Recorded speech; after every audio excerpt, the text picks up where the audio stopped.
Okay, perfect. So, as I said, we're gonna start on how to build your booth, how to fill in all of the information.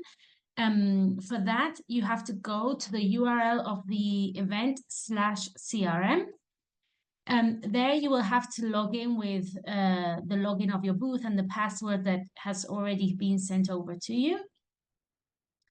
And once you're inside, you can start filling in all of the information. So nothing is mandatory, but everything is recommended. So the more you fill in, the better, as the visitor will be more informed of who you are and what you have to offer.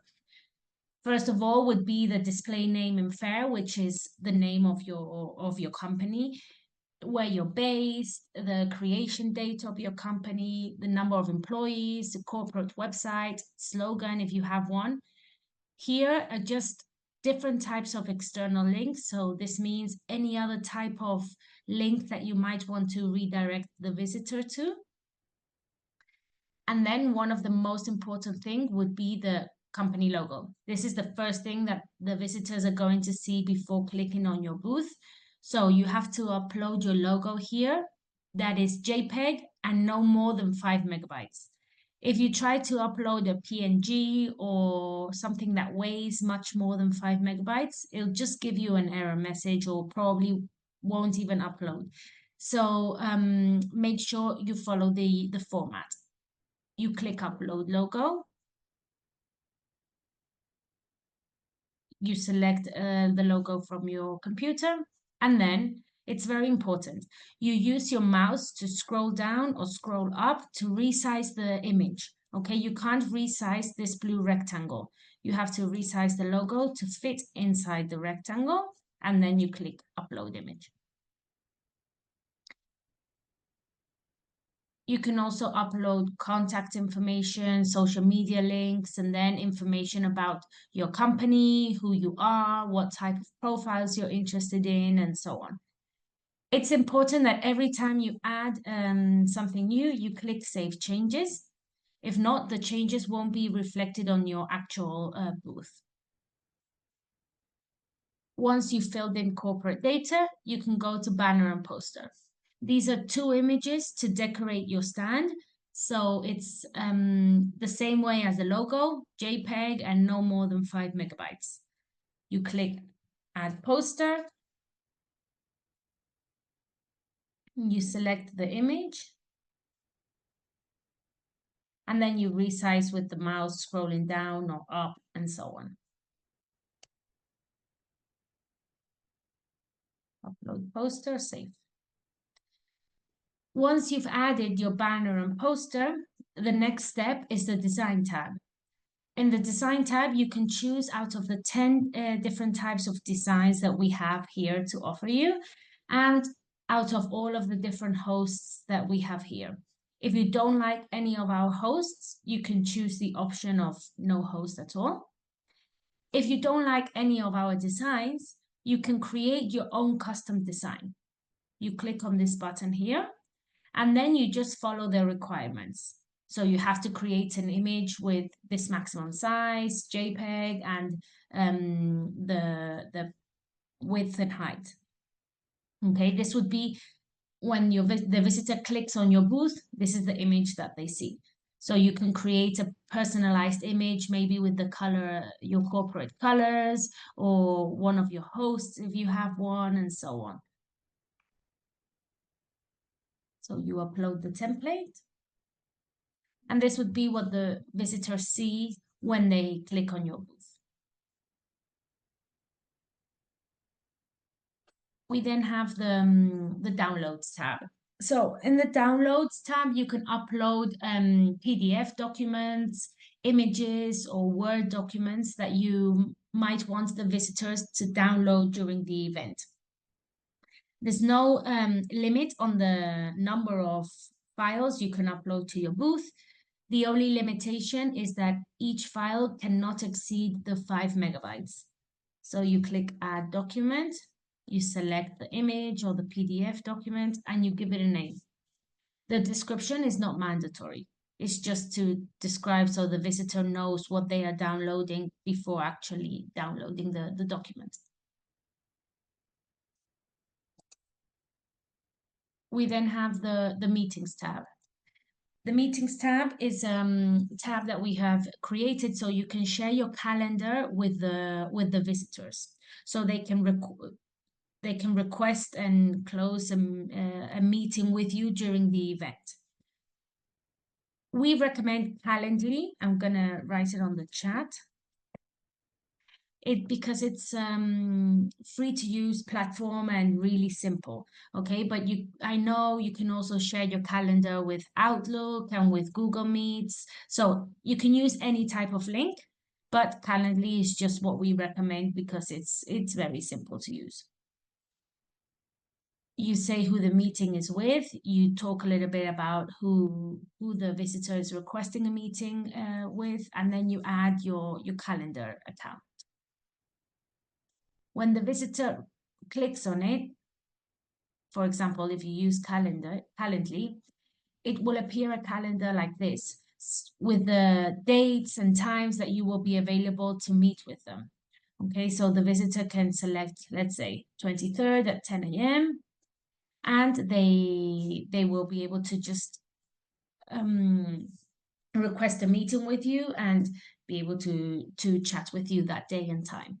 Okay, you can add a different meeting depending on the different colleagues that will be online that day. So one per colleague.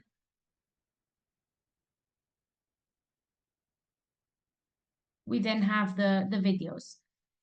So the videos, there's no limit on the number of videos you can upload. The only limitation is that the videos have to be from YouTube or Vimeo. So first you have to upload them to one of these two platforms, and then you can add them here. So you add the title, which platform are you going to upload it from? Then you have to add only the code that comes after the equal sign and the duration of the video.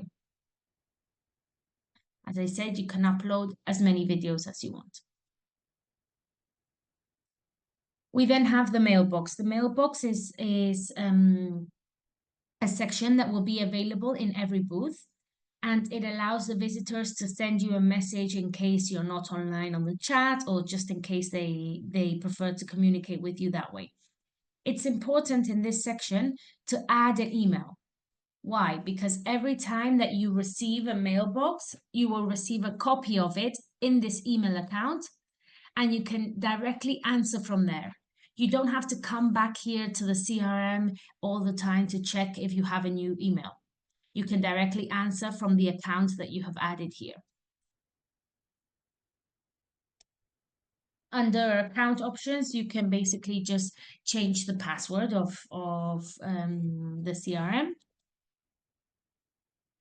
Under chat, there's the schedule. So the schedule, it allows you to let the visitors know when you will be online during the event. So you can add chat agenda, availability to chat. So it allows the visitor will be able to log into the event and know when you will be online, so they can come back at that time in case you're not online just at the when they go in. Okay, so this is just to inform them. If you don't add a chat agenda, it's fine. You can still log into the chat. If you add a chat availability from 10 to 12 and you log in at 9, no problem at all. Okay, this is just to inform the visitor. Then history, private history, and group history will appear empty until the day after the event. Okay, but here you will be able to download and look again all of the different chats that you've had with the different visitors during the event.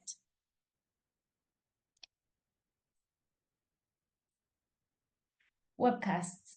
Webcasts, these are live or pre-recorded conference that you might want to give during the event. So you click add webcast, and then you fill in all of the information. So the title, the date, which has to be 7th of November, sorry. The day, the time, who's going to be speaking, the description, and then what type of webcast are you gonna do? Is it going to be a YouTube video? Is it going to be an external link? So a link to Zoom, to WebEx, to Teams, or something like that? Or is it going to be video integrated? Video integrating is if you want to use our platform. If you use video integrating, you have to come back here to the CRM the day of the event, click on the eye, and access the webinar as a host. Okay, if you do that, you will be able to enter and you will be able to share your screen, mute all the visitors, and so on. Okay, you can add as many webcasts as you want for the event. So if you want to give 1 or 2 conference during the event, you can. We then have the offers tabs. Here's where you upload all of your jobs. It's a job fair, so we do recommend that you upload at least 1 job. You click add offer. You select the title, and then you fill in the different questions. So you would like your job opening to display under which category and which region, okay? And the description. The rest are not mandatory. So it's very important to note down here, if you add an external link, when the visitor clicks apply, they will be redirected to your external link, and we will lose track of them. We won't know if they actually applied or didn't. If you don't add an external link, then at the end of the event, you can come back here, click on the button of the 3 lines next to each job offer, and you will be able to see the list of all of the visitors that have applied to that job offer. Okay, so there's no right or wrong answer, but it's very important to note down the difference between adding an external link and not adding one. Then we have the visitors tab. In the visitors tab, you will be able to see the information of all of the visitors that clicked on your booth. So just by clicking on your booth, they will be sharing the data with you. Okay, you can select them all and export them to an Excel file.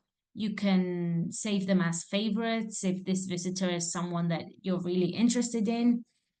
You can click on the eye and see all of the information that they answered in the registration form and so on. The last tab is the dashboard. So the dashboard is it will show you information about your booth, data about your booth that has been happening during the event. So the number of visitors that clicked on your booth, number of applications to your job offers if you didn't add an external link, the number of chats you had, the number of clicks on your webcast, videos, or downloads. Okay, so this information will be relevant for you after the event. You can come back here and export the data. Finally, I do want to say that in every section you have a green sentence with a link to a video and a guide, or just one of those, which you can download and read if you need more explanation of that specific section. I'm not sure if right now there's any questions on how to fill in the information of your booth.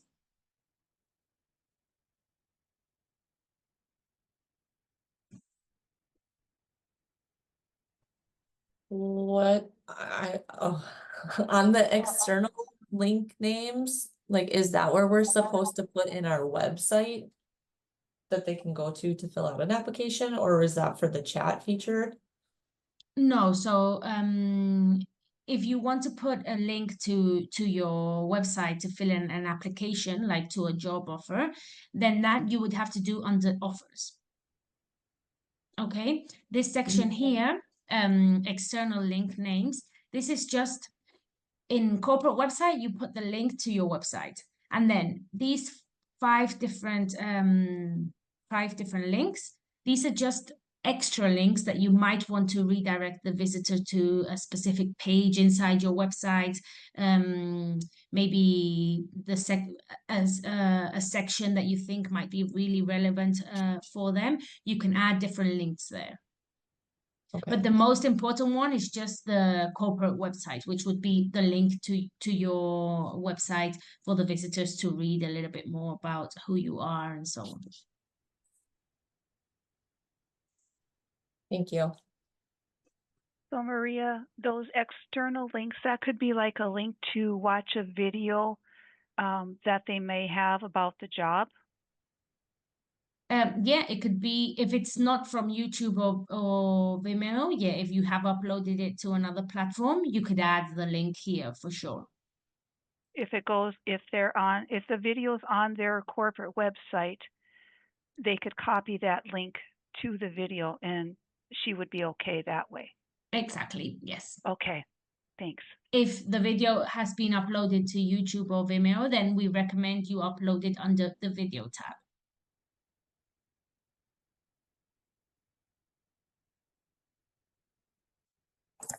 So I just want to make sure that I understand, in the job offer section, you said that we don't really want to post a link in there that would like take them to our website where we have jobs listed. We would want to list each job that we have individually. Yes, I mean, it depends how you want to do it. There's no right or wrong answer to this. For example, if you can track all of the applications through your website, then you can just add one offer with a link to your website and there they can apply. If you want us to track all of the applications, then in that case, you would have to add one by one and don't add the external link. Okay, and so yeah, sorry. I'm sorry. So if we were to list the positions one by one, how do they apply? Are they able to apply directly from this site? Yes, so let me show you here.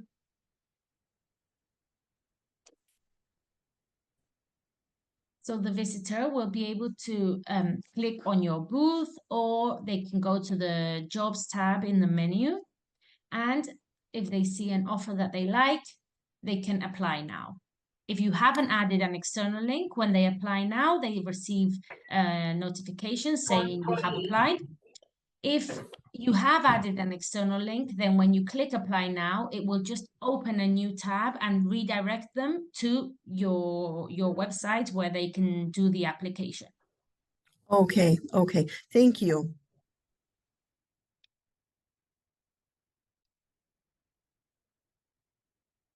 Okay, I'm not sure if there's any other questions, or we'll go to see how the chat works. Can I ask one more quick question? Yeah. Sorry. So on the page where it says corporate data, there's contact information. So would the person, like, I'm just trying to decide whose contact information should go there. Would that be the supervisor then, or? Everyone will have access to this email, so it depends who you want to like make visible, okay? But everyone that access your booth will see the name and the email that you add there. So maybe it can be a generic one for them to ask like generic doubts, or if you want to add the supervisor because you want them to communicate directly with the supervisor, then you can add the supervisor email. But it's just take into account that everyone can access this email. Okay, thank you.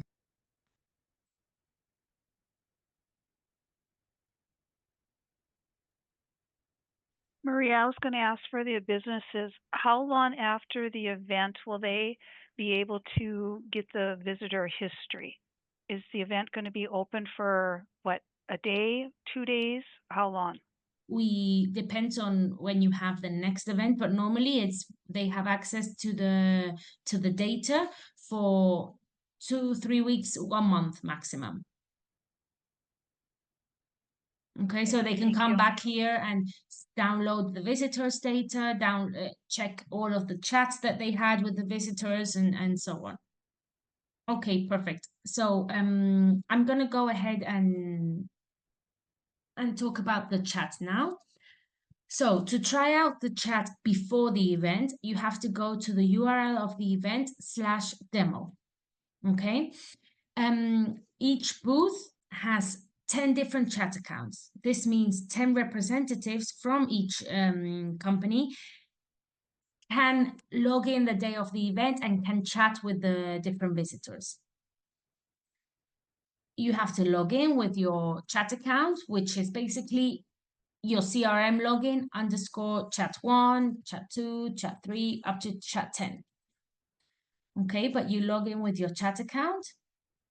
And the first thing you should do is you click on your name at the top right-hand corner, view profile, and you edit your profile. So you have to change your name and your position, at least. You can even add a picture if you want. But this is really relevant because this way the visitors see you as a person. If not, they will see you as JSND2 stand 1 _ chat 1. That's not very personal. So you have to change your information to make it more personal and click save. It's important that the video link is always empty. Okay. Once this is saved, it's already set for the day of the event, and you can go ahead and start chatting. There's 3 types of chats. We have the public chat, which there's only 1 public chat per booth. This means that the 10 representatives from the same booth will speak in the same public chat. Okay, the public chat is public, so everyone has access to it. All of the visitors will be able to read your messages. That's why we recommend you send a welcome message the day once you're logged in, because then the visitors know you're ready to chat. If you click on the 3 dots and go to group profile, you will be able to see all of the visitors that are reading your public messages. Then we have the private chats. So private chats are one-to-one conversations that you can start with visitors, or visitors can start with you. So conversation goes both ways. You go to the visitors list, and here you will be able to see all of the visitors that are online on the event at that time. So no matter if they have visited your booth or haven't, if they are logged into the event, their name will appear here. You can click on their name, and you will be able to see the personal information that they have added to the fair. So the information that they have answered in the registration form. If you like what they if you like what they have answered, then you can go chat with me and you can start a private conversation. Once the visitor answers, you will receive various types of notifications.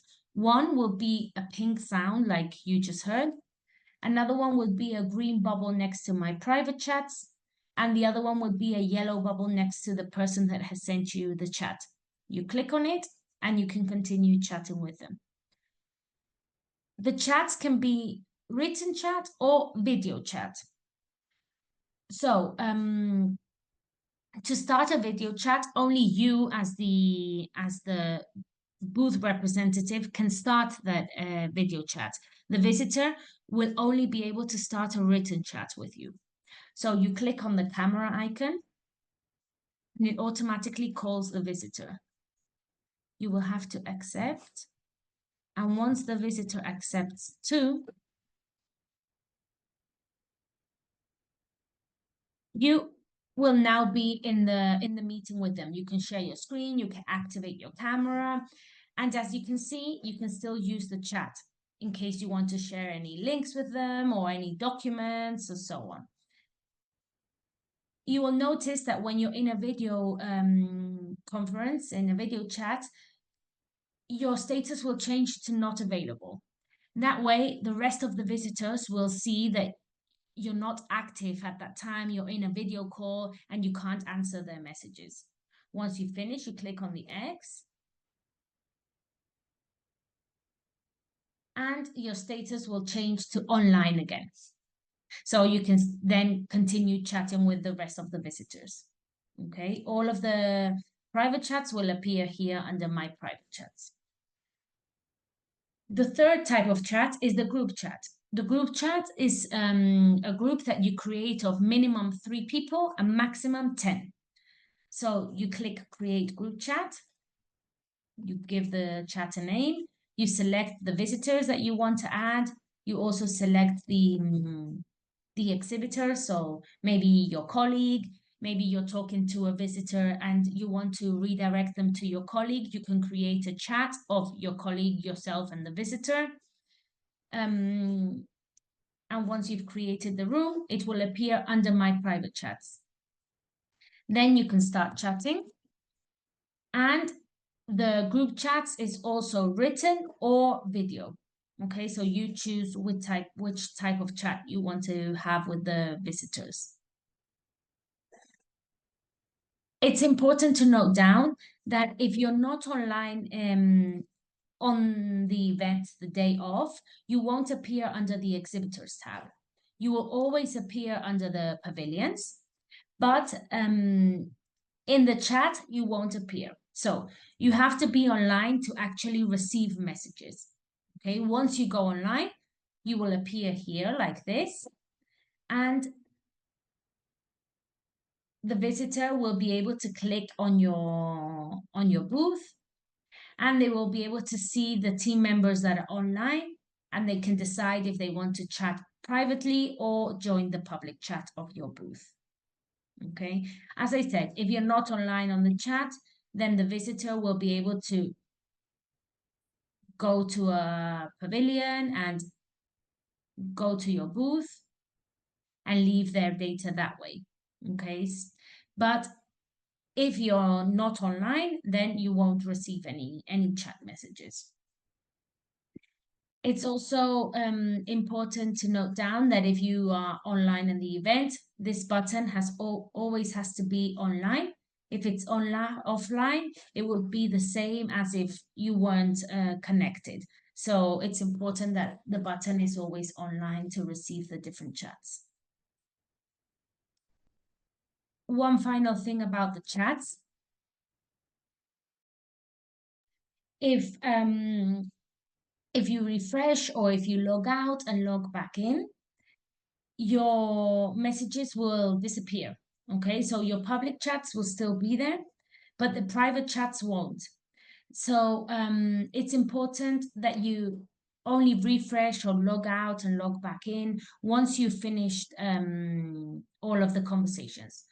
As I said at the beginning, you can, once the event is over, you can go to the CRM link and see all of the conversations you had with visitors. But during the event, they disappear from my private chats tab.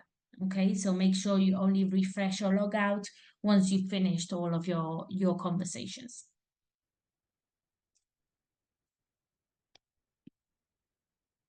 We recommend that you try this out beforehand, so you understand how it works, you prepare your profile. I shared this link with you on the chat. So you can get your profile ready, all of your personal information up to date and so on. So the day of the event, you just log in and you're ready to chat. Okay, there's a question in the chat that says, are we able to still edit booths? You can edit the booths until last minute. Okay, however, if the event is online and you edit your booth, the people that are already in the event won't see the changes because you have to refresh to actually see the new changes. That's why we recommend that you leave your booth ready before the fair goes live. Okay, but you can make changes at any time. I'm not sure if there's questions on the chat on how it works.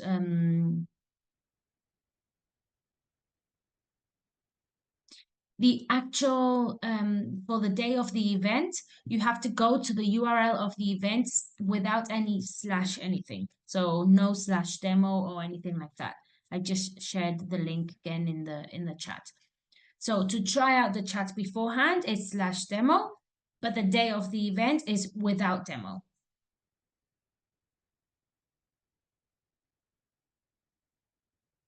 I'm not sure if there's questions on the chat.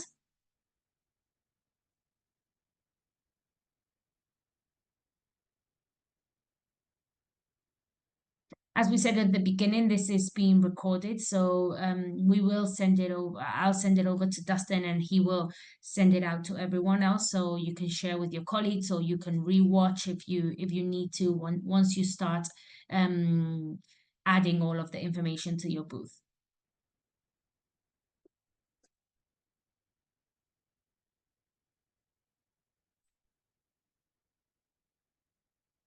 I see there's no questions on the chat. Everything is clear there. Yeah, it looks like the chat's cleared. Anybody else have any questions before we finish up for the day? As you can see, it is, once you get into it, it is very easy to navigate and to put your information in. And if you, for those employers out there, if there's a spot you get confused on, let one of us know. You can reach out to your business service advisor. And if it's something that's really crazy, we'll reach out to Maria and make sure that we can get it answered. The biggest thing is that I would strongly suggest when you start having folks to get to set your chats up, that if they're going to change their password, have them write it down, because I can't tell you how many times we've had to go back in and reset passwords the day of the event because someone changed it and they totally forgot what it was, and then they're struggling to get in. Allison, is the intention to have people available to chat all day on the event? If you can, that would be great. We want to make sure that you're able to connect with those job seekers that are going to be at the event. Like Maria pointed out, there is the ability to schedule your chat times. So you can go into when you're in the CRM, you can schedule when you're going to have folks available. Just again, that lets people know they can still go to your booth and check out what's happening at your place of business. They just won't be able to talk to anybody there, but they can do, send you an email or whatever it might be. It is a great option just to let folks know when you are going to be there. We'll have folks available in and out of in the chat for in the info booth, but also we'll have folks that will come in as job seekers, but they'll be our staff. So if you have questions during the day, you can ask those questions to them. And if those folks can't answer, they'll run it back to one of us so we can get your answer. But to Allison, to answer your question, it's completely up to you. We would love to have you in the chat the entire time, but we know that's not always something that can happen. So if you can't, that's fine. If you want to set up those times, you can. If not, you'll just have a red dot on your booth that says that there's just nobody in there. But again, folks can go in there and check it out. Okay. Well, Maria, thank you so much for taking the time and showing us how to go in and set things up. We appreciate your help on this. And again, if anybody needs anything from Job Service, just reach out. We're more than glad to help. Great, thank you, and thank you all for your time. Have a nice day. Thanks, Maria. You too. Thank you.